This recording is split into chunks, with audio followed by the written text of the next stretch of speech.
बुला के दे देंगे।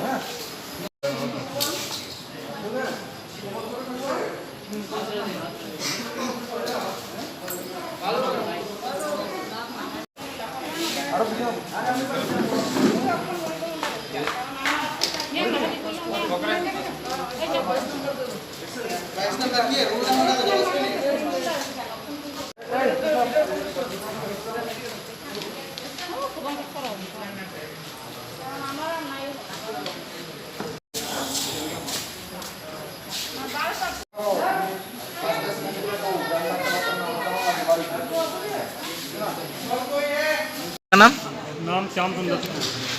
कहाँ से है आप लोग? यूपी से, वृंदावन मथुरा से हैं। कौन सा स्कूल का है ये? स्कूल है जी सरस्वती विद्या मंदिर केशव धाम है, जो RSS के द्वारा संचालित स्कूल है। ग्रामीण इलाकों में जो पूर्वोत्तर के छात्र हैं, जो बहुत ज़्यादा उनकी जो आर्थिक स्थिति कमज़ोर है, उन बच्चों को यहाँ से लेके जाया जाता है। टेस्ट करा के जो बच्चे सिलेक्शन हो जाता है उन बच्चों को अपने साथ लेके जाते हैं, और वहाँ पे बच्चों का पूरा खर्चा, रहना सहना, खाना पीना, वो सब केशव धाम वृंदावन RSS के द्वारा उठाया जाता है।